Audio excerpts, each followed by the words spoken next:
வசனத்தை எடுத்து வாசிங்க. ஏசாயா தீர்க்கதரிசன புஸ்தகம் 60ஆம் அதிகாரம் 1, 2, 3 உள்ள வசனங்களை வாசிக்க கேட்போம். எழும்பி பிரகாசி, உன் ஒளி வந்தது, கர்த்தருடைய மகிமை உன்மேல் உதித்தது. இதோ இருள் பூமியையும் காரிருள் ஜனங்களையும் மூடும், ஆனாலும் உன்மேல் கர்த்தர் உதிப்பார், அவருடைய மகிமை உன்மேல் காணப்படும். ஒரே வார்த்தைய கொஞ்சம் வித்தியாசமா 2 இடத்துல சொல்லப்பட்டிருக்கிறது.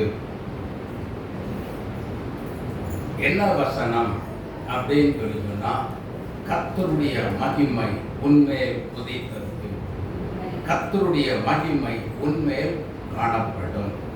அல்லேலூயா. கண்களை மூடி நாம் ஜெபிப்போம். அன்பின் பரலோக பிதாவாகிய தேவனே, எங்கள் ஆண்டவர் இயேசு கிறிஸ்துவை மாறாத நல்ல தேவனாகிய கர்த்தாவே, அப்பா பிதாவே, ஐயா இயேசுவே, இந்த காலை வேளையில எங்க மத்தியில வாங்க, ஊழியத்தை வந்து நடத்துங்க. ஆராதனைக்கு வந்திருக்கிற ஒவ்வொருவருக்கும் தேவனுடைய வார்த்தையானது மிகுந்த ஆசீர்வாதமாக இருக்க கிருபை தந்து வழி நடத்தும். பேசுங்க, பேசுகிறது நீங்கள் அல்ல, உங்களுக்குள்ளிருந்து கிரியை செய்கிற ஆவியானவரே என்கிற வார்த்தையின்படி சுத்தாவியானவர் பேசுவீராக.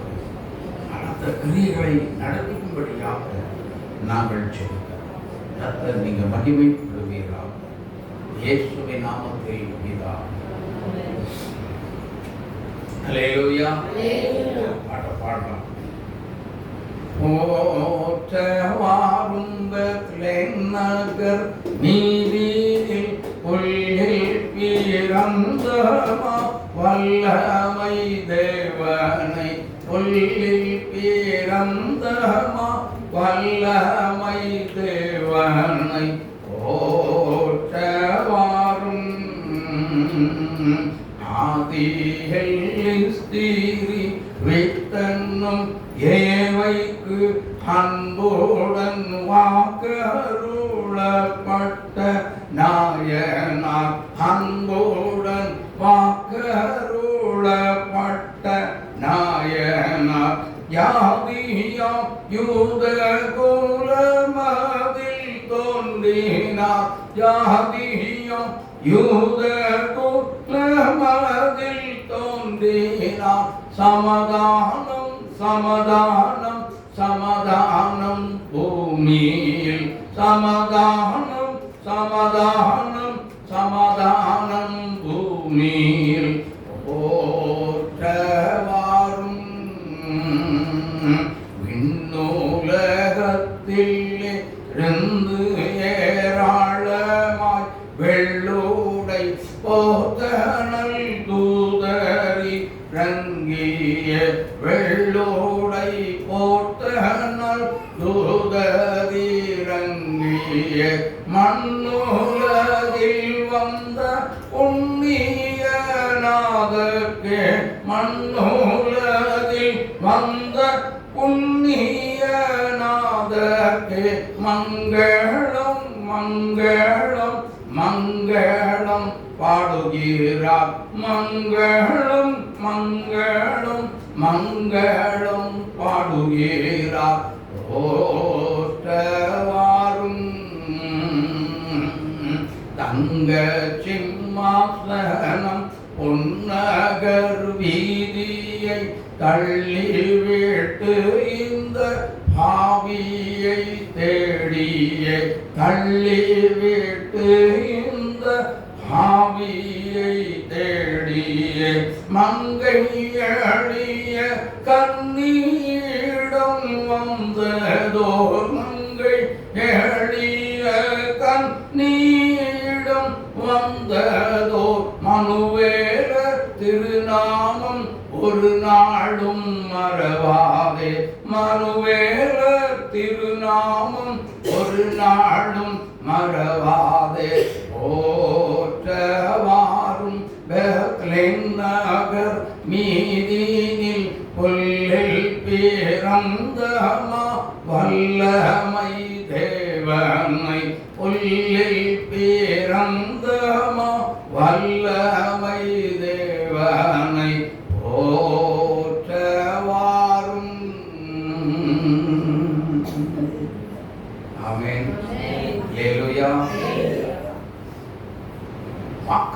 வசனம் என்ன சொல்லப்பட்டிருக்கிறது? கர்த்தருடைய மகிமை உன்மேல் உதித்தது. கர்த்தருடைய மகிமை, தேவனுடைய மகிமை. தேவனுடைய மகிமைக்குள்ள இன்னைக்கு கர்த்தருடைய மகிமையை குறித்து நான் இன்னைக்கு எல்லாருமே சிந்திக்க போறோம், கொஞ்சம் தியானிக்க போறோம். கர்த்தருடைய மகிமை எப்படி இருக்கும்? தேவனுடைய மகிமை எங்கே இறங்கி வரும் என்று சொன்னார். எசேக்கியேல் தீர்க்கதரிசன புஸ்தகம் 10ஆம் அதிகாரம் 4வது வசனத்தை வாசித்து பார்க்கும் பொழுது, கர்த்தருடைய மகிமை கேருபீனின் மேல் இருந்து எழும்பி ஆலயத்தின் வாசற்படியிலே வந்தது. ஆலயத்தின் வாசற்படியிலே வந்தது. ஆலயம் மேகத்தினாலே நிறைந்திருந்தது. ஆலயம் எப்படி இருந்ததா? மேகத்தினாலே மேகத்தினால் நிறைந்திருந்தது. பிரகாரமும் கர்த்தருடைய மகிமையும் பிரகாசத்தினால் நிரம்பிற்று. பிரகாரத்தினாலும் கர்த்தருடைய மகிமையின் பிரகாசத்தினாலும் நிரம்பிற்று. அல்லேலூயா. கர்த்தருடைய பிரகாசத்தினால் தேவனுடைய மகிமை ஆலயத்தை நிரப்பிற்று. என் அன்பான கர்த்தருடைய பிள்ளைகளே, இப்போ ஆலயம் எங்க இருக்கிறது?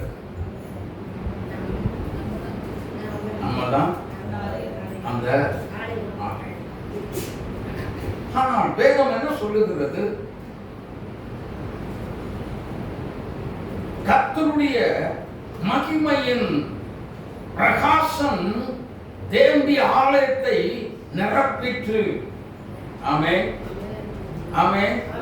இப்போ நம்முடைய இருதயமாகிய ஆலயத்தை கவனிக்கிறீங்களா? நம்முடைய இருதயமாகிய ஆலயத்தை தேவனுடைய மகிமையின் பிரகாசம் இன்றைக்கு நிரப்பினதா இல்லையா?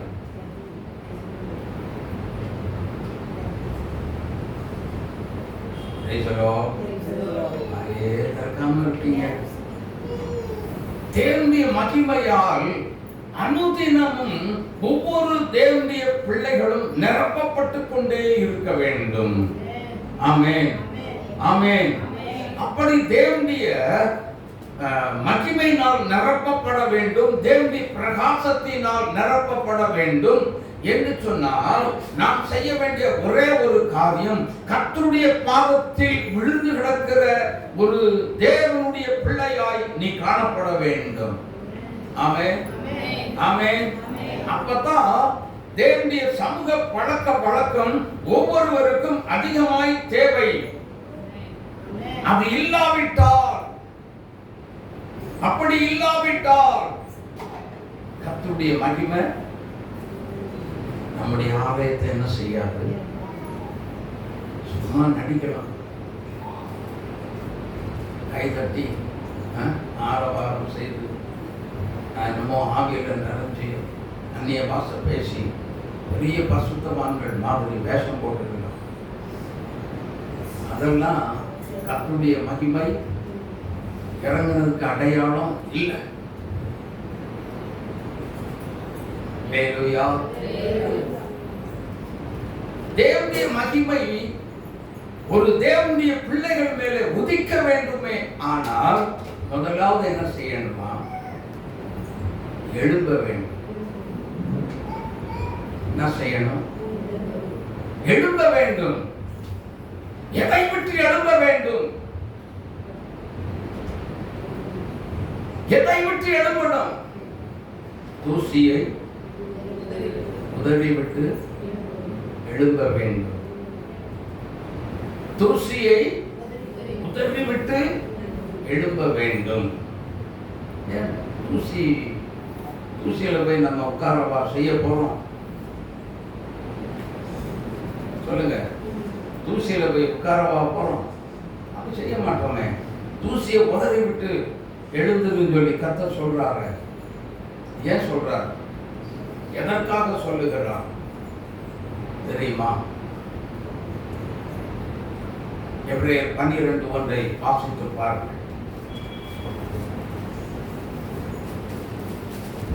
ஆகையால் மேகம் போன்ற இத்தனை திரளான சாட்சிகள் நம்மை சூழ்ந்து கொண்டிருக்க பாரமான யாவற்றையும் நம்மை சுற்றி நெருங்கி நிற்கிற பாவத்தையும் தள்ளிவிட்டு விசுவாசத்தை துவக்குகிறவரும் முடிக்கிறவருமாய் இருக்கிற இயேசுவை நோக்கி நமக்கு நியமித்திருக்கிற ஓட்டத்தில் பொறுமையோட ஓடக்கடவோம். இங்க எபிரேயர் அழகாக சொல்றாரு பாருங்க. என்ன சொல்றாரு? பாவத்தை உதறி, தூசியை உதறி தட்டிவிட்டு ஓடு. ஆமென். பாவம் என்னும் ஒரு ஜீவியம் ஒரு மனிதனுக்குள்ளே வரும் பொழுது அந்த மனிதன் என்ன செய்கிறான்? பாவத்தில் விழுந்து கிடக்கும் பொழுது அந்த மனிதனை பாவம் என்ன செய்கிறது? அடிமைப்படுத்துகிறது. ஆமென். ஏனென்றால் எப்படிங்க அடிமைப்படுத்துகிறது? ஒரு நபரை கேட்டேன். அவர் சொன்னார், சும்மா ஜாலியா போய் பாருங்க, சும்மா ஜாலியா போய் ஃப்ரெண்ட்ஸ் எல்லாரும் சேர்ந்து சும்மா ஜாலியா போய் சும்மா பிளவோடு தான் குடிச்சாங்க, மதுபானத்தை துண்ணோடு தான் கொடுத்தாங்க. ஆனா அதுவும் எனக்கு என்ன பண்ணுச்சு? ஒமட்டி வாந்தி வந்துருச்சு. ஆனா நான் முழு குடிகாரனா மாறிட்டேன் அப்படின்னா, நீ உதறி தள்ள வேண்டிய நீ அதிலே விழுகலாமா? யோசித்து பாருங்க, கொஞ்சம் சிந்திச்சு பாருங்க. இன்னைக்கு ஆவிக்குரிய வாழ்க்கையில பாவம் செய்கிறவன் பாவத்துக்கு அடிமையா இருக்கிறான். அப்போ அடிமை என்று சொல்லும் பொழுது அந்த பாவம் செய்கிறவனை பாவம் என்ன செய்கிறது? ஆளுகை செய்கிறது. ஆமென். என்ன செய்கிறது? ஆளுகை செய்கிறது. அப்போ நம்மை ஆளுகிறது ஆவியானவரா பாவமா? இந்த உலகத்துல இருக்கிற வரைக்கும், இந்த உலகத்தின் கடைசி வரைக்கும் ஆவியானவர் ஒரு தேவனுடைய பிள்ளை, ரட்சிக்கப்பட்டு அபிஷேகம் பெற்ற கர்த்தருடைய பிள்ளை எப்படி வாழ வேண்டும் என்று ஆவியானவர் நமக்கு தெளிவாக எழுதி கொடுத்திருக்கிறார். ஆமென். வேத வசனத்தை வாசிக்க வாசிக்க ஒவ்வொரு நாளும் ஒவ்வொரு நொடியும் ஆண்டவரோடு உள்ள ஒரு நெருங்கிய ஒரு தொடர்புல எந்த ஒரு தேவனுடைய பிள்ளைகள் வாழுகின்றார்களோ அவர்களுக்கு இப்படிப்பட்ட காரியத்துல பாவத்தை உதறி என்ன செய்ய முடியும்? தூசியை உதறி எழும்ப முடியும். அல்லேலூயா. முடியுமா? முடியாது. முடியும். ஏனென்றால் தேவ சமூக பழக்க வழக்கங்கள் அதிகமாய் யார் மேல காணப்படுகிறதோ, யாருக்கு அதிகமாய் தேவனோடு உள்ள ஒரு உறவு இருக்கிறதோ, தட்டி விட்டுட்டு என்ன செய்யறோம்? போய்கொண்டே இருக்கிறோம். எனக்கு அன்பான கர்த்தருடைய பிள்ளைகளே, கொஞ்சம் யோசித்து பாருங்கள். தேவனுடைய மகிமை நம்மேல் ஒரு திருச்சபையின் மேல வந்து உதித்தால் என்ன நடக்கும்? இந்த பாவம் எரிந்து சாம்பலாய் போய்விடும். கரந்தட்டி இயேசுவை மகிமைப்படுத்தும். அல்லேலூயா, அல்லேலூயா, அல்லேலூயா. எரிந்து சாம்பலாய் போய்விடும். சுயம் எரிந்து சாம்பலாய் போய்விடும். துன்மார்க்கம் எரிந்து சாம்பலாய் போய்விடும். தவறான பாதையில் போகிறவன் மனம் திரும்பி இளைய குமாரனை போல தன் தகப்பனை நோக்கி நடக்க ஆரம்பித்து விடுவான். தவறுகள் சீர்திருத்தம் செய்யப்பட்டு கர்த்தர் பக்கமாய் திரும்புகிற திருச்சபை. ஆமென், ஆமென். கொஞ்சம் யோசித்து பாருங்க. அப்போ பாவத்தை உதறி தள்ளினாத்தான் பரிசுத்தம் அடைய முடியும். கர்த்தரோடு உள்ள ஒரு உறவு அப்பதான் கிடைக்கும். அது வரைக்கும் இல்லை. ஆமென். அப்போ இன்னைக்கு ஒருவேளை ரகசியமா எங்க அம்மாவுக்கும் தெரியாது, எங்க அப்பாவுக்கும் தெரியாது அப்படின்னு சொல்லி என்ன பண்றீங்க? பாவத்தை செய்துட்டே இருக்கீங்களா? பாவத்துல விழுந்து கிடக்கிறீங்களா? அல்லது உங்க குடும்பத்துல யாருக்குமே தெரியாது அப்படின்னு சொல்லி ஒரு பாவத்துல ரகசியமான பாவத்தை செய்து கொண்டிருக்கலாம். ஆனால் கர்த்தர் சொல்லுகிறார், வேதம் என்ன சொல்லுகிறது? தேவனுடைய கண்களுக்கு முன்பதாக எல்லாமே எப்படி இருக்கிறது? நிர்வாணமாக இருக்கிறது. தேவனுடைய பார்வைக்கு மறைவானது ஒன்றுமே இல்லை. அப்போ ஒரு திருச்சபை பாவத்தை உதறி கர்த்தருடைய பாதத்துல வரும் பொழுது, தேவனுடைய சமூகத்துல வரும் பொழுது கர்த்தருடைய மகிமையை அவன் மேல் உதிக்கிறது. அல்லேலூயா, அல்லேலூயா, அல்லேலூயா. அதனால்தான் ஒரு பாட்டை நமக்கு கர்த்தர் கொடுத்தார். என்ன பாட்டு கொடுத்தார்? நினையாத நேரம் என் இயேசு வருவார், சந்திக்க ஆயத்தமாய். நினையாத நேரம் என் இயேசு வருவார், சந்திக்க ஆயத்தமாய். எக்காலம் துதிக்க என் இயேசு வருவார், சந்திக்க ஆயத்தமாய். எக்காலம் துதிக்க என் இயேசு வருவார், சந்திக்க ஆயத்தமாய். பாவத்தை உதறி பரிசுத்தமாகி உத்தம மணவாட்டியாகி விடு. பாவத்தை உதறி பரிசுத்தமாகி உத்தம மணவாட்டியாகி விடு. நினையாத நேரம் என் இயேசு வருவார், சந்திக்க ஆயத்தமாய். நினையாத நேரம் என் இயேசு வருவார், சந்திக்க ஆயத்தமாய். அல்லேலூயா, அல்லேலூயா. 1 நாளாகமம் 29ஆம் அதிகாரம் 11வது வசனத்தை நாம் வாசிக்க கேட்போம். இந்த தேவனுடைய மகிமை என்பதனுடைய ஒரு விளக்கத்தை பாருங்க.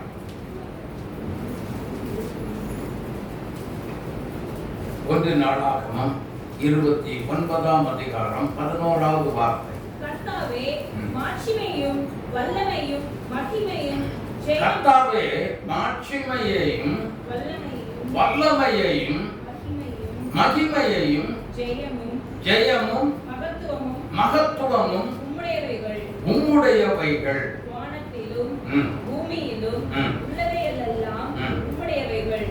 கர்த்தாவே ராஜ்யமும் உம்முடையது. தேவரே எல்லாருக்கும் தலைவராய் உயர்ந்திருக்கிறீர். ஆமென், ஆமென், ஆமென். அல்லேலூயா. தேவனுடைய மகிமைக்கு ஒப்பாக இந்த உலகத்தில் ஒன்றுமே இல்லை. தேவனுடைய மகிமைக்கு முன்பதாக பாவியான மனுஷன், வேதம் சொல்லுகிறது, அவரை உயிரோடு அவரை பார்த்து ஒருவரும் உயிரோடு இருக்கவும் முடியாது. அவ்வளவு மகிமை நிறைந்த தேவாதி தேவன். ஆனால் இந்த மகிமையைத்தான் தேவாதி தேவன் தம்முடைய மகிமையை திருச்சபையை கனப்படுத்தும் விதமாக அந்த திருச்சபையை தேவனுடைய மகிமையினால் என்ன செய்கிறார்? நல்லா புரிந்து கொள்ளுங்க. இந்த மகிமையை கண்டு ஒருவன் உயிரோடு இருந்தது இல்லை, இருக்கவும் முடியாது. ஆனால் ஆண்டவர் பாருங்க, எவ்வளவு பெரிய ஒரு பாக்கியத்தை இந்த திருச்சபைக்கு கொடுக்கிறார் அப்படின்னு சொல்லி சொன்னா, இந்த ஆலயத்தை எது வந்து மூடுகிறது? தேவனுடைய பிரகாசத்தின் மகிமை. அல்லேலூயா. தேவனுடைய பிரகாசத்தின் மகிமை உண்மை என்ன செய்கிறது? உதிக்கிறது. அப்போ நம்ம நம்ம என்ன செய்யணும்? நம்ம என்ன செய்யணுங்க? பாவத்தை விட்டு உதறி தள்ளி கனம் பொருந்தியதான ஒருவருக்கு கிடைக்காத இந்த உலகத்தில் யாருக்குமே கிடைக்கக்கூடாத ஒரு மகிமை நமக்கு இந்த கர்த்தர் வைத்திருக்கிறார். ஆமென். மகா பெரிய ஒரு பொக்கிஷம். அதை கர்த்தர் நமக்கென்று வைத்திருக்கிறார். நாம் ஏன் அதை சுதந்திரித்துக் கொள்ளக்கூடாது? பாவமே போதும். பாவமே போதும். அல்லேலூயா. பாவமே போதும். இந்த வாழ்க்கை, நான் ஒரு சகோதரனை சந்தித்த போது அவர் சொன்னார், ஏன் தம்பி இப்படி எல்லாம் பண்றீங்க? ஏன் இப்படி மதுபானத்தை அறிந்து உன் வாழ்க்கையை நாசமாக்கி கொள்ளுகிறீர்கள்? ஐயா, நான் விடணும்னு நினைக்கிறேன், என்னால முடியல. நான் விடணும்னு நினைக்கிறேன், விடவே முடியவில்லை. யோசித்து பாருங்க, என்ன ஒரு வேதனை, என்ன ஒரு சஞ்சலம். கொஞ்சம் சிந்தித்து பாருங்க. பாவத்தை விட முடியாவிட்டால் நீதான் உதறி தள்ளணும். ஆமென். நீதான் உதறி தள்ளணும். பாவம் என்ன பிடிச்சிருச்சு, பாவம் என்ன பிடிச்சிருச்சு சொல்லவே கூடாது. நீ உதறு, தூக்கி வீசு, இந்த காரியம் எனக்கு வேண்டாம் என்று சொல். கர்த்தர் அதிலிருந்து உனக்கு ஒரு மிகப்பெரிய விடுதலையை கொடுக்க ஆயத்தமாகிறது. ஆமென். அந்த பாவத்தை விட்டு எந்த திருச்சபை வெளியே வருகிறதோ அந்த திருச்சபை மேல்தான் கர்த்தருடைய மகிமை உதிக்கும். அல்லேலூயா. அந்த திருச்சபை மேலதான் தேவனுடைய மகிமை காணப்படும். ராஜாதி ராஜா கடைசிய காலம் துதிக்கும்படுது. நாம் பாடணும் அல்லவா? மணவாட்டி சபையை சேர்த்திட வருவார், மறுரூபமாகிட ஆயத்தமா. மணவாட்டி சபையை சேர்த்திட வருவார், ஆயத்தமா. கரை நிறையற்ற பிழையில்லா சபையை சேர்த்திட வருவார், நீ ஆயத்தமா. கரை நிறையற்ற பிழையில்லா சபையை சேர்த்திட வருவார், நீ ஆயத்தமா. இணையாத நேரம்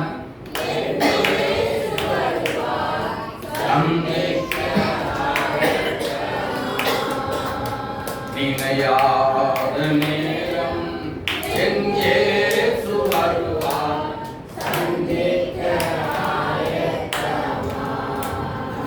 அல்லேலூயா. அல்லேலூயா. ஆபகம் 3ஆம் அதிகாரம் 3 முதல் 5 உள்ள வசனத்தை வாசிங்க. இந்த மகிமை எப்படிப்பட்ட மகிமை அப்படிங்கிறத மறுபடியும் ஆவியானவர் சொல்லுகிறார். வாசிங்க. ஆபகம் 3ஆம் அதிகாரம் 3 முதல் 5 உள்ள வசனம். தேவானிலிருந்தும் பரிசுத்தர் பாரான் பர்வதத்திலிருந்தும் வந்தார். அவருடைய மகிமை வானங்களை மூடிக்கொண்டது. அவருடைய மகிமை வானங்களை மூடிக்கொண்டது. அவர் துதியினால் பூமி நிறைந்தது. அவருடைய துதியினால் பூமி நிறைந்தது. அவருடைய பிரகாசம் சூரியனை போல் இருந்தது. அவருடைய கரத்திலிருந்து பிரணங்கள் வீசின. அங்கே அவருடைய பராக்கிரமம் மறைந்திருந்தது. அவருக்கு முன்பாக கொள்ளை நோய் சென்றது. அவர் அடியிலிருந்து எரிபந்தமான காய்ச்சல் புறப்பட்டது. அவர் நின்று பூமியை அளந்தார். அல்லேலூயா. எப்படிப்பட்ட பிரகாசம், எப்படிப்பட்ட மகிமை. அவரை பார்த்து உயிரோடு இருக்க முடியாது என்று யாத்திரையாகமம் 33ஆம் அதிகாரம் 18வது வசனத்திலிருந்து 23 உள்ள வசனங்களை வாசித்து பார்க்கும் பொழுது அங்கே வேதம் அப்படித்தான் சொல்லுகிறது. வாசிங்க பாருங்க. அப்பொழுது அவன், உம்முடைய மகிமை எனக்கு காண்பித்தருளும் என்றான். உம்முடைய மகிமையை எனக்கு காண்பித்தருளும் என்றான். அதற்கு அவர் என்னுடைய தயையை எல்லாம் நான் உனக்கு முன்பாக கடந்து போக பண்ணி கர்த்தருடைய நாமத்தை உனக்கு முன்பாக கூறுவேன். எவன் மேல் கிருபையாய் இருக்க சித்தமாய் இருப்பேனோ அவன் மேல் கிருபையாய் இருப்பேன். எவன் மேல் இரக்கமாய் இருக்க சித்தமாய் இருப்பேனோ அவன் மேல் இரக்கமாய் இருப்பேன். ஆமென். எசேக்கியேல் 1ஆம் அதிகாரம் 26 முதல் 28 உள்ள வசனத்தை வாசிங்க. அவைகளின் தலைகளுக்கு மேலுள்ள மண்டலத்தின் மீது நீல ரத்தினம் போல் விளங்கும் ஒரு சிங்காசனத்தின் சாயலும், அந்த சிங்காசனத்தின் சாயலின் மேல் மனுஷர் சாயலுக்கு ஒத்த ஒரு சாயலும் இருந்தது. அவருடைய இடுப்பாக காணப்பட்டது முதல் மேலெல்லாம் உட்புறம் சுற்றிலும் அக்கினிமயமான சொகுசாவின் நிறமாய் இருக்க கண்டேன். அக்கினிமயமாய் அவருடைய மகிமை எப்படி இருக்கிறதா? அக்கினிமயமாய். வேதம் சொல்லுகிறது அக்கினி ஜுவாலை போன்ற கண்களை உடையவர். ஆமென். எனக்கு அன்பான தேவனுடைய பிள்ளைகளே, தேவனுடைய மகிமையை வர்ணிக்க நாங்கள் ஆமென். ஆனால் அந்த மகிமைக்கு உள்ளே நானும் நீங்களும் வரணும். எத்தனை பேர் வர்றதுக்கு ஆசை? பாருங்க, நல்ல சிலருக்கு இப்படி தூக்கலாமா வேண்டாம், நல்ல கை தூக்க. அந்த அக்கினிக்குள்ள வரணும் அப்படின்னு சொல்லி சொன்னா முதலாவது பாவத்தை உதறி தள்ளிவிட்டு தேவனோடு உள்ள ஒரு உறவுக்கு என்னென்ன வழிமுறைகள் உண்டோ அதை பின்பற்ற வேண்டும். அல்லேலூயா. சரி, தேவனோடு உள்ள ஒரு உறவை எப்படிங்க வளர்த்துக் கொள்கிறது? எப்படி வளர்க்க முடியும்? சங்கீதம் 1வது சங்கீதம் 3வது வசனத்தை வாசிக்க கேட்கலாம். 1 முதல் வாசிங்க. முதல்ல துன்மார்க்கனுடைய ஆலோசனை நமக்கு தேவை இல்லை. ஒண்ணு, துன்மார்க்கனுடைய ஆலோசனையானது துன்மார்க்கத்தனத்தை அல்லது தீங்கான ஒரு காரியத்தை அல்லது பாவமான ஒரு காரியத்தை செய்ய தூண்டிக்கொண்டே இருக்கும். ஆமென். ஆகவே நல்லவன் என்ன செய்வான்? நல்லவன் கூட சேர்ந்தா தண்ணி அடிக்க மதுபானத்துக்கு அடிமையாக மாட்டான். ஆனா நல்லவன் ஒரு மதுபானத்தினுடைய அடிமைக்கு உள்ளானவனோடு உறவு அதிகமாக இருக்குமே, ஆனால் அவனுக்கும் அதே குணாதிசயங்கள் வந்து விடுகிறது. இது உலகத்துல எத்தனையோ நபர்களை நம்ம பார்த்திருக்கோம். ஆனால் தேவனோடு உள்ள ஒரு உறவை வளர்த்துக் கொள்வதற்கு இங்கே சொல்லப்பட்ட ஒரு வசனம் என்னன்னா, வாசிமா, துன்மார்க்கனுடைய ஆலோசனை ஒரு தேவனுடைய பிள்ளை உதறி தள்ள வேண்டும். இரண்டாவது, பாவிகளுடைய வழியிலே நிற்கவே கூடாது. ஆமென். அதனால்தான் சங்கீதம் 128 முதலாவது வசனத்தில் சொல்லப்பட்டிருக்கிறது, கர்த்தருக்கு பயந்து. கர்த்தருக்கு பயப்படுகிற பயம் எந்த ஒரு தேவனுடைய பிள்ளைக்குள்ள இருக்கிறதோ அந்த தேவனுடைய பிள்ளைகளுக்குள்ள இருந்தால், ஆமென், இப்படிப்பட்டதான துன்மார்க்கனுடைய ஆலோசனையும் பாவிகளுடைய வழியில நம்ம நிற்கவே கூடாது. நடக்கிறது ஒரு பக்கம் இருக்கட்டும், நிற்கவே கூடாது. நினைச்சு கூட பார்க்கவே கூடாது. அப்ப அவ்வளவு ஒரு ஆபத்தான ஒரு வழிதான் பாவியின் வழி. ஆமென். தேவனுடைய பிள்ளைகளே, மிகுந்த ஆபத்தை கொண்டு வரக்கூடிய ஒரு மோசமான ஒரு வழி இந்த உலகத்துல இருக்குன்னா அது ஒரு பாவியினுடைய ஒரு வழி. ஆமென். ஆனா கர்த்தருடைய வழியிலோ அது அங்க என்ன இருக்குன்னா நீதியும் சமாதானமும் இருக்கும். அல்லேலூயா. அப்போ தேவனுடைய வழியை, தேவனுடைய ஆலோசனையை நாம் என்ன செய்ய வேண்டும்? காத்து நடக்க வேண்டும். ஆமென். அப்போ வரும் காலத்தை குறித்து என்ன செய்யணும்? ஆண்டவர் சொல்றாரு, வரும் காரியங்களை குறித்து என்ன செய்யுங்க? விசாரிங்க அப்படின்றார். ஆமென். அப்போ நம்ம எந்த ஒரு காரியத்தை குறித்தாலும் எந்த நேரத்துல, எப்போ, எந்த நிமிஷத்துல வேண்டுமானாலும் நம்ம அப்பாட்ட போய், ஆண்டவரே என் காரியம் எல்லாம் இப்படி இருக்குது, எல்லாமே இப்படி இருக்கு, தோல்வியா இருக்கு, அல்லது நான் இந்த காரியத்தை செய்யலாம் நினைக்கிறேன், நீங்க என்ன சொல்றீங்க அப்படின்னு சொன்னா, அவருக்கு சித்தம் இருந்தா செய்ய அப்படின்பார். அவருக்கு சித்தம் இல்லைன்னா வேண்டாம் சொல்லுவார். ஆமென், ஆமென். அப்ப நம்ம என்ன செய்து கொள்ளலாம்? ஒதுக்கிக் கொள்ள முடியும், விலகி வாழ்ந்து கொள்ள முடியும். துன்மார்க்கனுடைய ஆலோசனை நடவாமலும், பாவிகளுடைய வழியில் இல்லாமலும், பரியாசக்காரர் உட்காரும் இடத்தில். பரியாசக்காரர்னா என்ன? கேலியும் கிண்டலும் நக்கலும் இதெல்லாம் பண்ணிக்கிட்டு இருக்கவங்க தான் ரெண்டகம் பண்றவங்க. இந்த மாதிரி ஆட்கள் தான் பரிகாசம் பண்றவங்க. உண்ட வீட்டுக்கு ரெண்டகம் பண்றது பரிகாசக்கார. யோசித்து பாருங்க. துரோகம் செய்கிறவன், பெற்ற தாய்க்கு துரோகம் செய்கிறவன், சொந்த சகோதரனுக்கு துரோகம் செய்கிறவன், கர்த்தருக்கு அருவருப்பான். ஆமென்.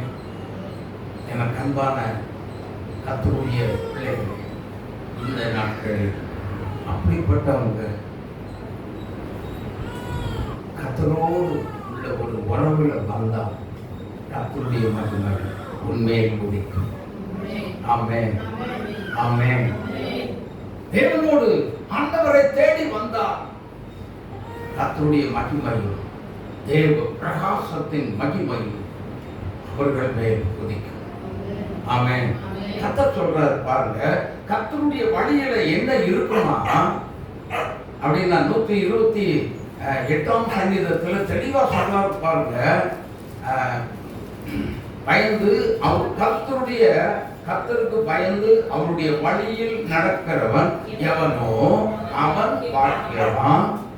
அவர் சொல்றாரு பாருங்க, அடுத்தது ஒரு ஆசீர்வாதம் வருது. உன் கைகளின் அப்படின்னா என்னன்னா, நாங்க புரிந்து கொள்ளுங்க, துன்மார்க்க பாவிகளுடைய வழியை யார் யார் உதறி தடுகிறீர்களோ அவர்களுக்கு ஒரு ஆசீர்வாதம் இருக்குது. அப்படின்னா நீங்க கையிட்டு கொள்ளும் தொழில்ல ஒரு நல்ல ஒரு ஆசீர்வாதம் இருந்து கொண்டே இருக்கும். ஆமென். அதுல பிரச்சனை வராது, அதுல போராட்டம் வராது. ஆமென். கட்டாயமா வராது. அப்ப வருது அப்படின்னு சொல்லி சொன்னா ஏதோ சம்திங் ராங், ஏதோ ஒரு தவறை நாம் செய்து கொண்டிருக்கிறோம். கர்த்தருக்கு பிரியமில்லாத ஒரு காரியத்தை நாம் செய்து கொண்டிருக்கிறோம். ஏன் இந்த காரியத்தில் என் தேவன் என்னை கண்டுகொள்ளவில்லை என்று சொல்லவே கூடாது. கேள்வி கேட்காத கிறிஸ்தவங்களா உண்மை உள்ள தெய்வ பிள்ளையா வாழணும், தன்னை உணரணும். ஆமென்.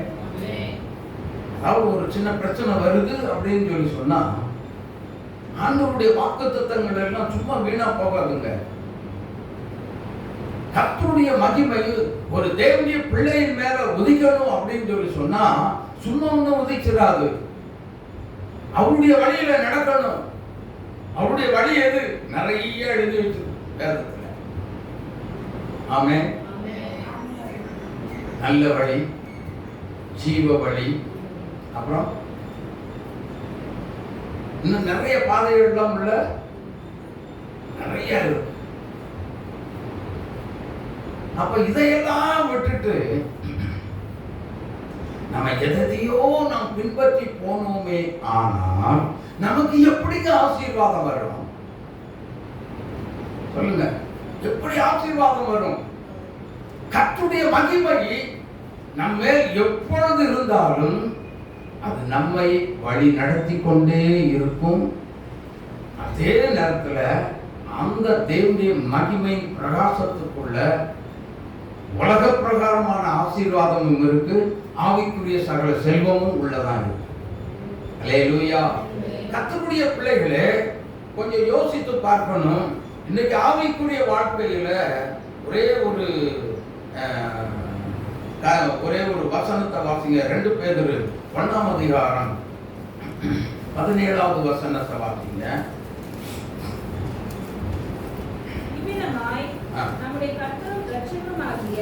நம்முடைய கர்த்தரும் இரட்சகருமாகிய இயேசு கிறிஸ்துவினுடைய நித்திய ராஜ்யத்துக்குட்படும் பிரவேசம் உங்களுக்கு பரிபூரணமாய் அளிக்கப்படும். மறுபடியும் வாசிமா.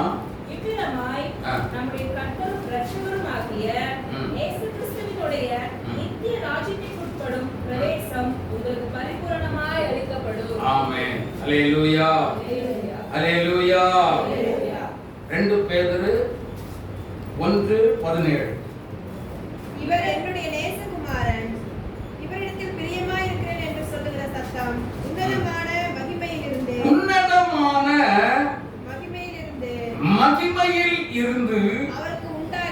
அவருக்கு உண்டாகி பிதாவாகிய தேவனால் அவர் கனத்தையும் மகிமையும் பெற்றபோது அவரோடு கூட நாங்கள் பரிசுத்த பர்வதத்தில் இருக்கையில் வானத்திலிருந்து பிறந்த அந்த சத்தத்தை கேட்டோம். ஆமென்.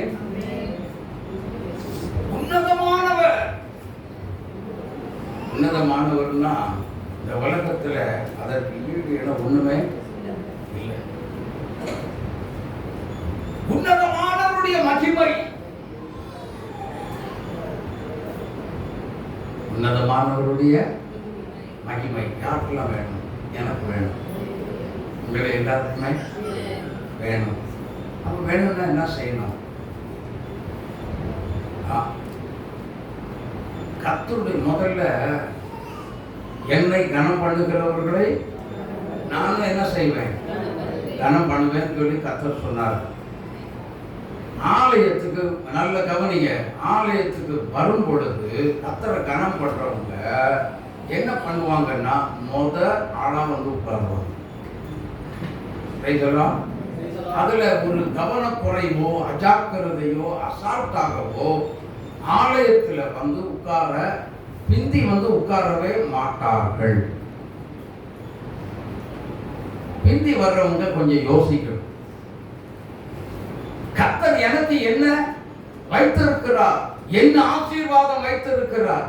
ஆசீர்வாதம் வந்தாலும் சரி வராட்டாலும் நமக்கு நல்ல வேலை இருக்கு, நமக்கு நல்ல வருமானம் வந்துகிட்டு இருக்கு, போதும் அப்படின்னு சொன்னீங்கன்னா கண்டிப்பாக அது ஒரு நாள் பொய்த்து விடும். நீ நம்பி இருக்கிற ஒரு அந்த காரியம் பொய்யாய் போய்விடும். அப்படின்னா வெறுமையாய் போய்விடும். என்ன செய்ய போறீங்க? திடீர் வருமானம் நின்று போச்சுன்னா எங்க போவீங்க? அப்புறம் ஓடு தேவனுடைய சபைக்கு, எங்க ஜெபிக்கிறதற்கு ஓடு கர்த்தருடைய சமூகத்துக்கு என்ன செய்யணும்? இங்க பாருங்க, அங்க இருந்து ஜெபம் பண்றவங்க இங்க முழங்கால் போட்டு என்ன செய்வாங்க? அல்லது இதுல புல்பீட் இங்கதான் இருக்கு, இதுல முகம் குப்புற விழுந்து என்ன செய்வாங்க? ஜெபம் பண்ணுவாங்க. அதை முதல்ல செய்யறதுக்கு என்ன? அந்த தேவனுடைய சமூகத்தில் ஒவ்வொரு நாளும் அதுக்கு தான் முதல்ல ஆவியானவர் பேசினார். தேவனுடைய சமூக பழக்க வழக்கங்கள் யாருக்கு அதிகம் உண்டோ அவர்கள் மாத்திரமே அவர்களுக்கு மாத்திரமே என்ன நடக்கும் அப்படின்னா, சங்கீதம் 1வது சங்கீதம் 3வது வசனத்தை வாசித்து பார்க்கும் பொழுது அவன் செய்வதெல்லாம் வாய்க்கும், அவன் தொட்டதெல்லாம் பொன்னா மாறும். ஆமென். வாய்க்குமா? யோசித்து பாருங்கள். அவன் இன்னைக்கு நம்முடைய கை பிரயாசம் ஆசீர்வதிக்காத காரணம் என்ன?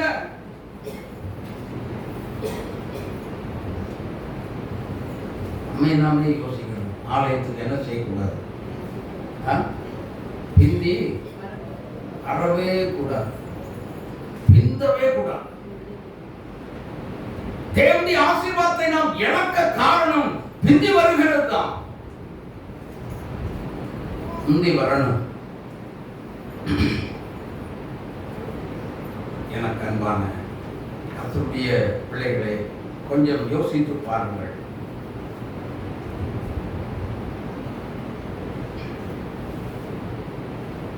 தேவனுடைய மகிமையானது நம்மே காணப்பட வேண்டுமே. ஆனால் நாம் தேவனுடைய சமூகத்தில் முன்னே ஓடி வந்து கர்த்தருடைய பாதத்தில் என்ன செய்யணும்? காத்திருக்க வேண்டும். கர்த்தருடைய பாதமே நமக்கு செஞ்சமாக இருக்கட்டும். அப்பொழுது கர்த்தருடைய மகிமை நம்மே உதிக்குமே. ஆமென், ஆமென். எழும்பி பிரகாசி. எழும்பினாத்தான் பிரகாசிக்க முடியும். எழும்ப முடியாம சப்பானியா இருந்தா எப்படி?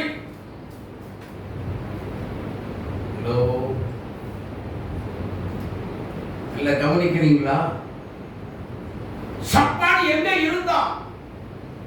இருந்தா ஆலயத்துக்கு வெளியில, உள்ள வர முடியல,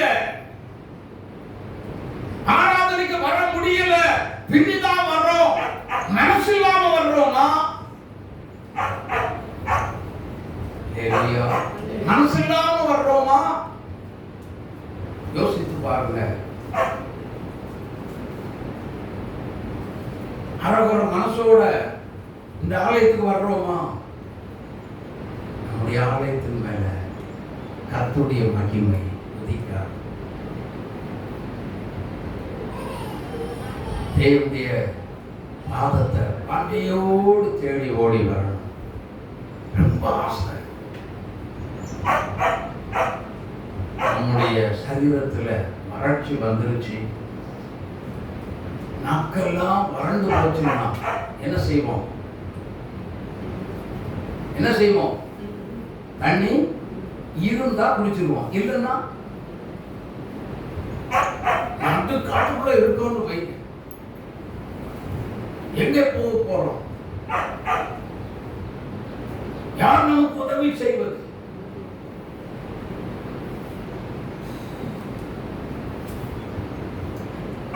அசால்ட்ட வந்தியம்னா ஆசீர்வாத குறைவுகள் நம்முடைய வாழ்க்கையிலே வந்து கொண்டுதான் இருக்கும்.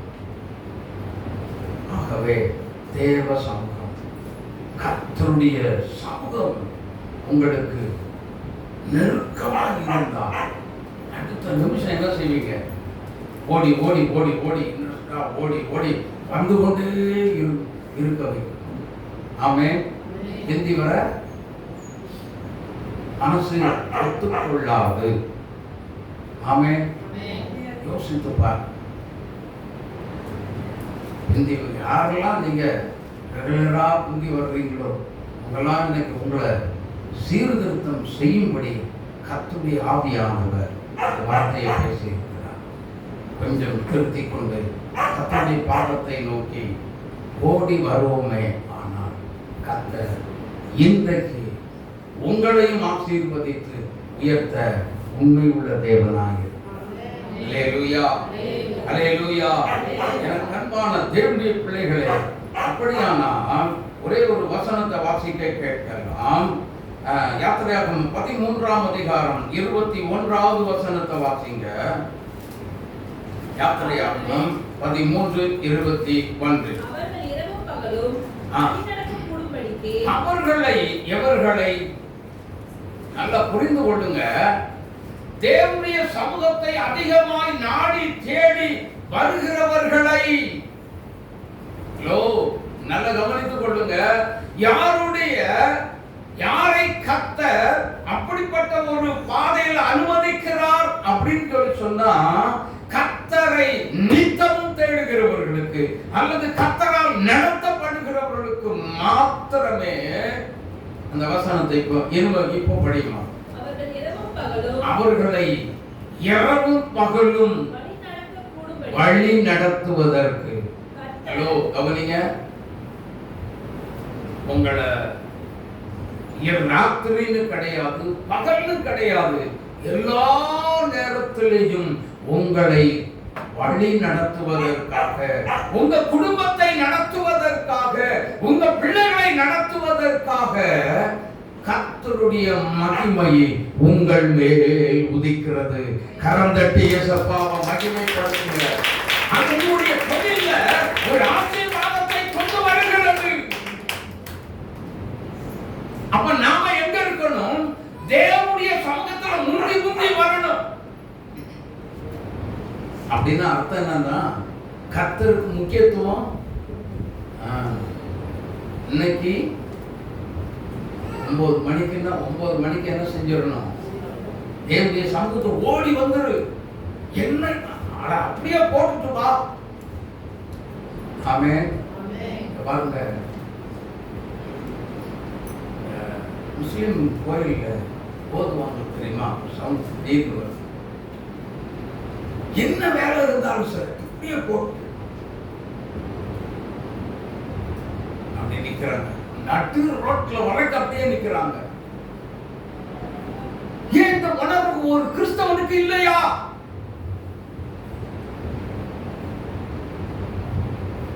ஜீவனுள்ள தேவன் சொல்லி கம்பீரமா மார்கட்டி சொல்றியே, உனக்கு அந்த உணர்வு இல்லையா?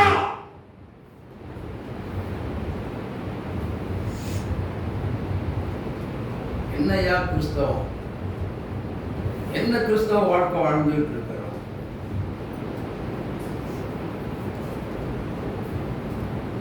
யோசித்து பாருங்க. மற்ற மதத்தினர் அப்படியே கொஞ்சம் திரும்பி பாருங்க. உங்களுடைய செயல்பாடுகளை கவனி. அந்த பக்தி எப்படிப்பட்ட பக்தியை கொண்டாடுறாங்க. ஆனா கிறிஸ்தவன் எப்படிப்பட்ட பக்தியா இருக்கிறாங்க. இதனால தாங்க கிறிஸ்தவன் கஷ்டப்படுறதுக்கு காரணமே இதுதான். பக்தியில உண்மை இல்லை.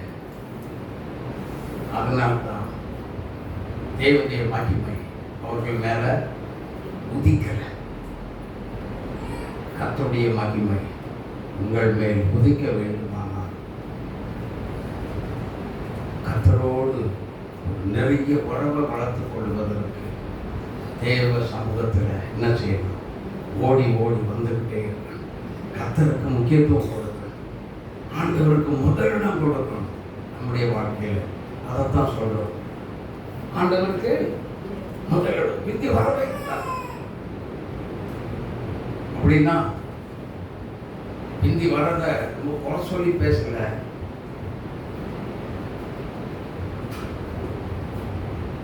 கர்த்தருக்கு முதலிடம் கொடுத்தான்.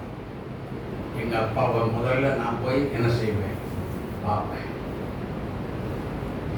என் தேவனாகி கர்த்தரை முதலாவது நான் போய் சந்திப்பேன். அவர் நமக்காக காத்து கொண்டிருக்கிறார். நாம வீட்டில் உட்கார்ந்து அசால்ட்டா அஜாக்கிரதையாக இருக்கிற காரியம் பெருசு இல்லை. அப்படியே போட்டு அவங்க அப்படி ரெடி பண்றாங்க. தன்னுடைய தெய்வத்தை நினைக்கிறார்கள் என்று சொன்னார். இந்த யெகோவா தேவனை நினைக்கிறார்கள் என்று சொன்னார். நானும் நீங்கள் எப்படி இருக்கணும்? யோசித்து பாருங்க. இந்த நிலைமை எனக்கும் உங்களுக்கு என்ன செஞ்சிருக்கிறார்? இனியாவது கிறிஸ்தவர்கள் மனம் திரும்பி கர்த்தரை ஒவ்வொரு நொடியும் அவருடைய நம்முடைய வழியில நினைத்து அவரோடு உள்ள ஒரு நெருங்கிய ஒரு உறவுக்கு வந்தால் கர்த்தருடைய மகிமை உண்மையில் உதிக்கும். அல்லேலூயா, அல்லேலூயா. அவன் செய்வதெல்லாம் இல்லை இல்லை. ஏன் நஷ்டம் வருது? கர்த்தரோடு உள்ள ஒரு உறவு இல்ல, தெளிவா இல்ல. இன்னைக்கு எத்தனை கிறிஸ்தவங்க இருக்காங்க? நம்ம சபையை எடுத்துக்கொள்ளுங்க, எத்தனை பேர் இருப்பாங்க? ஒருத்தரையும் காணும். கேட்டா என்ன சொல்லுவாங்க? ஏதோ ஒரு காரியத்தை சொல்லிட்டு இருப்பாங்க. ஏதோ ஒரு காரியம் உங்க உடம்புக்கு நல்லா இருக்கு அல்லது ஏதோ ஒரு காரியத்தை சொல்லி என்ன செய்வாங்க? கர்த்தருடைய சமூகத்தில் உதவி தள்ளுறது. காலையில் நான் திருவிருத்துக்கான காரியங்கள் எல்லாத்தையும் முடிச்சுட்டு வெளியே வர்றேன். பாஸ்டரும் பாஸ்டரோட ஒய்ஃப் வராங்க. பாஸ்டருடைய ஒய்ஃப் சொன்னாங்க, பாஸ்டர் எனக்கு காய்ச்சல். அல்லேலூயா சொன்னாங்க. உண்மையாக சொல்கிறேன். அவங்க எங்கேருந்து வராங்க? ஏறக்குறைய ஒரு 60 கிலோமீட்டருக்கு அந்த பக்கத்துலேருந்து வர்றாங்க. எல்லா விசுவாசி வரும், 1-2 விசுவாசிகள் வந்துட்டாங்க. அந்த நேரத்தில் நான் வெளியே வரும்பொழுது பாருங்க, முன்னாடியே வர்றாங்க. 60 கிலோமீட்டர் தூரத்துலேருந்து வர்றாங்க. அப்போ பக்கத்தில் இருக்கவங்களுக்கு பஸ் லேட் ஆயிடுச்சோ, இல்லைன்னா ட்ரெயின் லேட் ஆயிடுச்சா? யோசிச்சு பாருங்க. அதெல்லாம் கண்டிப்பாக என்ன செய்யக்கூடாது. காலையில் எத்தனை மணிக்கு எழுந்திரிச்சாங்களோ இவங்கெல்லாம் யோசித்து பாருங்க. சரீரத்தை பலகீனம் இருந்தும் அதை பார்க்கல, கர்த்தரை கனப்படுத்தினாங்க. ஆமென். கர்த்தரை கனப்படுத்துகிற தேவ பிள்ளை கர்த்தர் கண்டிப்பா கனப்படுத்தி அவருடைய பலகீனத்தை மாற்றி விடுதலை கொடுத்து தான் அனுப்ப போகிறார். ஹல்லேலூயா, ஹல்லேலூயா. அப்ப நானும் நீங்களும் எப்படி இருக்கணும்? கர்த்தருடைய சமூகத்தை வாஞ்சித்து தேடுகிற பிள்ளைகளாய் இருந்து கர்த்தரை கனப்படுத்தினா கர்த்தருடைய மகிமை உங்க மேல உதிக்கும். ஆமென். உதிக்குமா? எத்தனை பேர் விசுவாசிக்கிறீங்க? ஹல்லேலூயா, ஹல்லேலூயா. ஆனா கர்த்தருடைய மகிமை உங்க மேல உதிச்சாச்சு அப்படின்னு சொல்லி சொன்னா நீங்க ஒரு பாட்டு பாடுவீங்க சந்தோஷமா. என்ன பாட்டு பாடுவீங்க? ஆகா என்ன சுகம், ஆகா என்ன சுகம், என் ரட்சகரின் சமூகம், பேரானந்தம் பரமானந்த மோட்ச சுகானந்தம் அதை பெற்று அனுபவித்தார் என்ன சுகம். அப்படி பாடி முடியும். ஆமென், ஆமென். கர்த்தருடைய சமூகத்தை நித்தமும் தேட வேண்டும். நித்தமும் என்ன செய்யணுமா? வாஞ்சிக்க வேண்டும். ஆமென். உணர்வுள்ள கிறிஸ்தவர்களாக இருந்தால் கர்த்தரோடு உள்ள ஒரு உறவுக்குள்ள அப்பதான் வர முடியும். யார் யார் கர்த்தருடைய ஒரு உறவுக்குள்ள வருகிறீர்களோ அவர்கள் மேலே கர்த்தருடைய மகிமை உதித்தது. இதுதாங்க எழும்புகிற அனுபவம். ஆமென், ஆமென். யார் யார் எழும்புகிறீர்களோ எபேசியர் 5ஆம் அதிகாரத்தில் வாசிக்கிறோம். ஆதலால் தூங்குகிற நீ செத்து போன நிலைமையை விட்டு நீ எழுந்திரு. ஆமென், ஆமென். செத்து போன நிலைமையை விட்டு. அதனால்தான் தெளிவாக சொல்லி இருக்கிறது. என்ன சொல்லி இருக்கிறது அப்படின்னா, ஆகலா தூங்குகிற நீ மரித்தோரை விட்டு எழுந்து. இருக்குதா? ஆதலால் வசனம் சொல்லுங்க. எபேசியர் 5:14. படி. ஆதலால் தூங்குகிற நீ விழித்து. ஆதலால் தூங்குகிற நீ விழித்து. முதலாவது விழிக்க வேண்டும். மரித்தோரை விட்டு எழுந்திரு. அப்பொழுது கிறிஸ்து உன்னை பிரகாசிப்பிப்பார். ஆமென். கரந்தட்டி ஆத்மரிந்து வாசலாம். கர்த்தர் உன்னை பிரகாசிப்பிப்பார் என்று சொன்னால் தேவனுடைய மகிமை உன்மேல் உதித்தது. அல்லேலூயா, அல்லேலூயா. ஆவிக்குரிய வாழ்க்கையில ஜெப வாழ்க்கையில செத்து போன நிலைமையே வேண்டவே வேண்டாம் ஒரு கிறிஸ்தவனுக்கு. ஆமென். இல்ல பாஸ்டர் நான் மணிக்கணக்கா ஜெபம் எத்தனை மணி நேரம் ஜெபிக்கணுங்க அப்படிங்கறதெல்லாம் கணக்கே கிடையாது.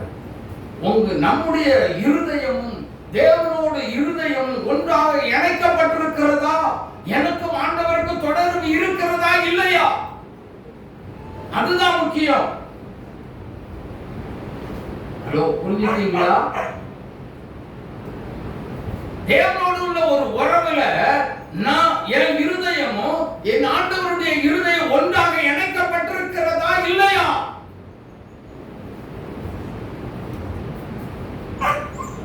யாருடைய வாழ்க்கை எப்படி இருக்குது?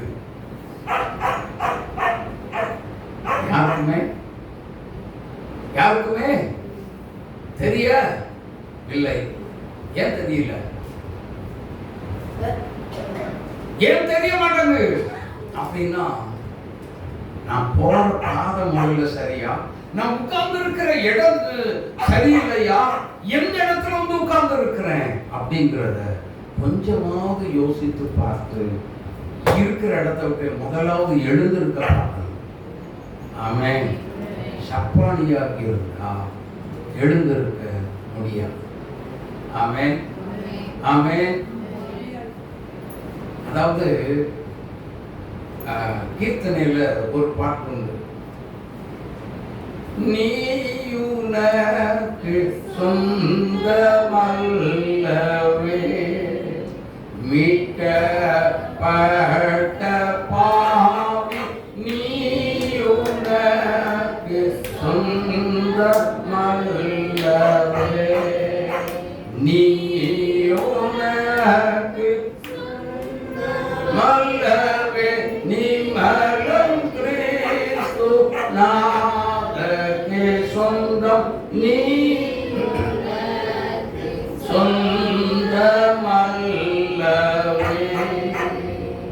நல்ல கவனிக்க, இந்த பாட்டுல ஒரே ஒரு வரி இருக்கு. என்ன வரி தெரியுமா? மீட்கப்பட்ட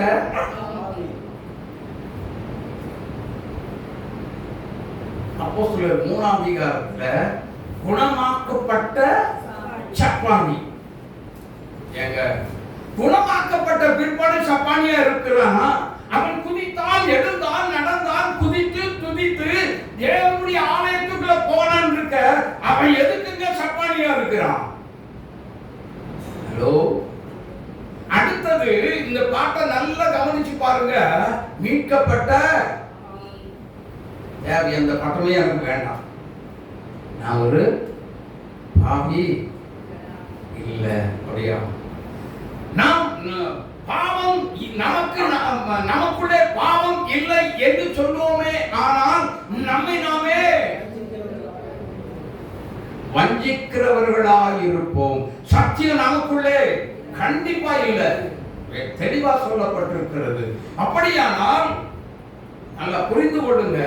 மீட்கப்பட்ட பாவி அப்படின்னு சொல்லி சொன்னா ஏன் அந்த பெயர் வந்துருச்சு அப்படின்னு சொல்லி சொன்னா, எவனோ ஒருத்தன் சப்பானியா 10 வருஷம் 15 வருஷம் சப்பானியாவே கிடந்தா, அவன் எந்திரிச்சு நடந்தான். சப்பானியா கிடந்தவன் நீ இப்போ எழுந்திரிச்சு நடந்துட்டியா? அப்போ நான் சப்பானின்னு கூப்பிடக்கூடாதுன்னு தான் சொல்லுவான். உண்மைதானே? என்ன? ஆனா சப்பானி சப்பானியே சொல்லிட்டு இருப்பீங்களா? அவன் கோபம் வந்துடும்.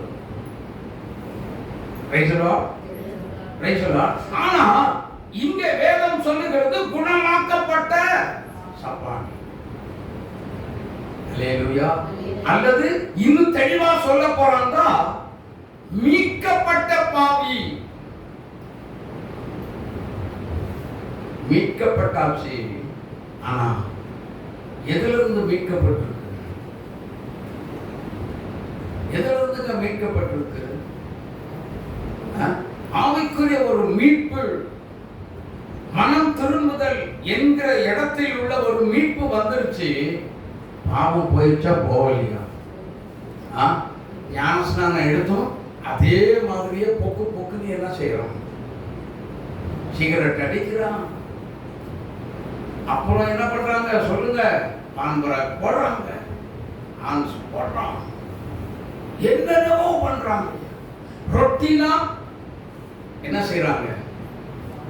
செய்யறத செய்துட்டே தான் இருக்கிறாங்க. இப்படிப்பட்ட நபர் தாங்க யாரு? மீட்கப்பட்ட பாவி. அரை குறைமா தோல் குறிக்கப்பட்டவன்.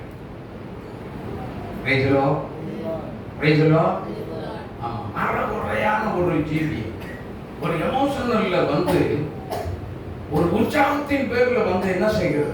ஞானஸ்நானத்தை எடுத்துக்கூடாது. இந்த பாஸ்டர்மார்களுக்கும் இதேதான். சத்தியத்துல தெளிவாக தேர்ந்த பிற்பாடு என்ன செய்யணும்? ஞானஸ்நானம் கொடுங்கன்னா அவங்கள அப்படி இல்லை, வந்தாச்சா முக்கி விடு. பேசலோ சத்தியம் தெரியுதோ தெரியலையோ முக்கு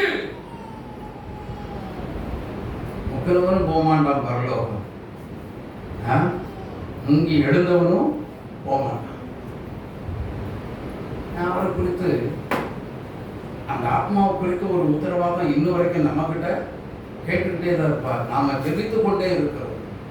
ஞானஸ்நானம் எத்தனை பேர் எடுத்தாங்களோ ஆண்டவரே அவங்க சரியான பாதைக்கு இன்னும் என்ன செய்யணும், வரணும் அப்படின்னு நம்ம ஜெபம் பண்ணிக்கொண்டே தானே இருக்கிறோம்.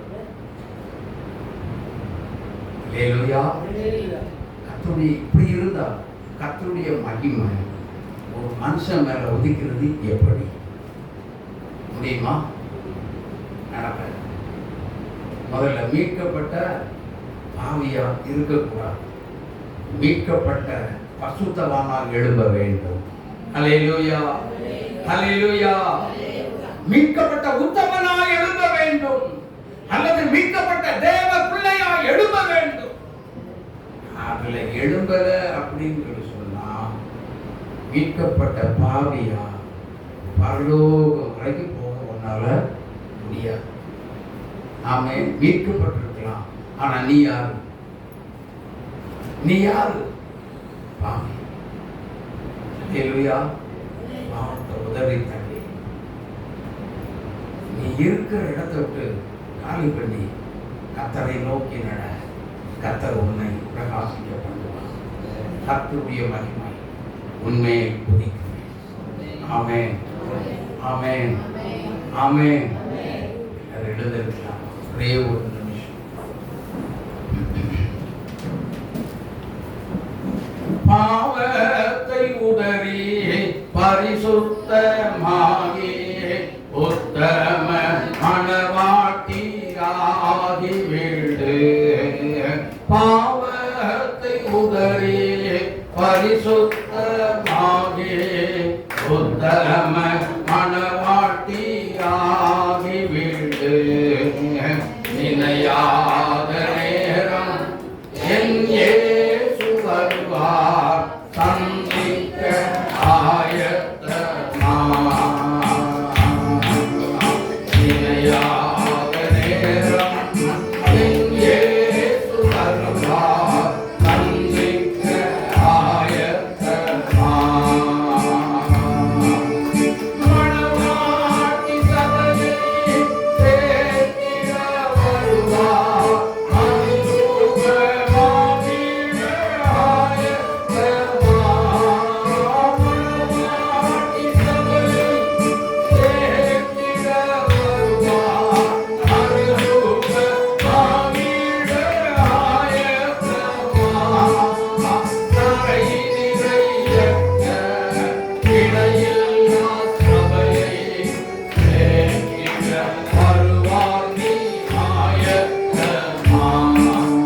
கரை நிறைய இடையில்லா சபையை சேர்த்திட வருவார், நீ ஆயத்தமாய். நினையாத நேரம் என் இயேசு வருவார், சந்திக்க ஆயத்தமாய்.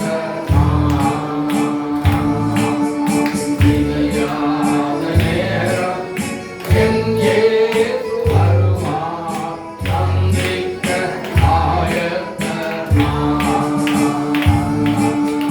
நினையாத நேரம் என் இயேசு வருவார், சந்திக்க ஆயத்தமாய்.